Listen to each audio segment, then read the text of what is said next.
කුඩා ගමක නිහඬව ජීවත් වූ කරුණාවන්ත යුවලක් අවට සිටි සෑම සතෙකුටම සාත්තු කළා.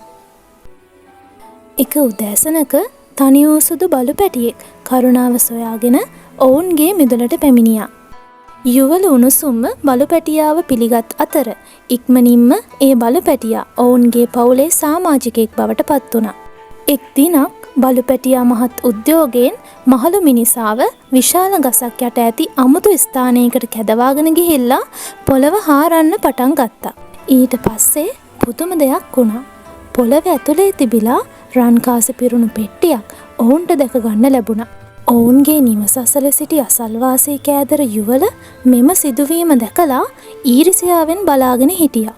ඊට පස්සේ නිදානයක් ලබා ගැනීමේ කෑදරකම නිසා මේ යුවල බලු පැටියාව බලහත්කාරයෙන් අරන් ගියා.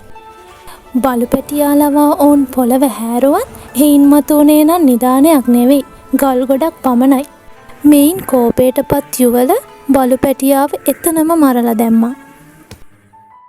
තම ආදරණීය සගයාගේ ඉරණම දැනගත් විට කරුණාවන්ත යුවල දැඩි ලෙස වැළපුණා. බල්ලාගේ ස්මාරකයේ ලී භාවිතා කර ආදරණීය සිහිවටනයක් සෑදීමට ඔවුන් දෙදෙනා තීරණය කළා. ඔවුන් බල්ලාගේ ලී ස්මාරකයෙන් වංගෙඩියක් සාදා ආදරයෙන් භාවිතා කළා. ඔවුන් වන්ගෙඩිය භාවිතා කරන විට සාමාන්‍ය සහල් දිලිසෙන රන්කාසි බවට පරිවර්තනය වුණා. නැවතත් කෑදර අසල්වැසියෝ මෙම ආශ්චර්යය දැක වන්ගෙඩිය පැහැරගත්තා.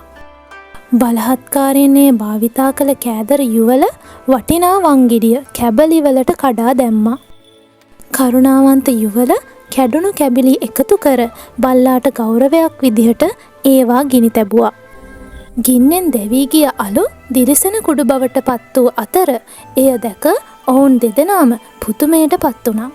පහුවදා උදේම ඔහු වියලී ගිය ගස් මතට දිලිසෙන අලු ඉසින විට ඒවා අලංකාර මල් වලින් පිරී ගියා.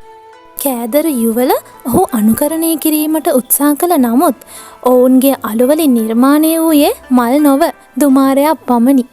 පිරිසිදු හදවතකින් සැමට කරුණාවන්ත වූ මහලු මිනිසාට මුළු ගම්මානයම ගෞරව කළා. ඔබ අන් අයට සහ ජීවී ලෝකයට කාරුණික නම් ඔබට යම් ආකාරයකින් යහපත් ප්‍රතිඵල ලැබෙනු ඇත.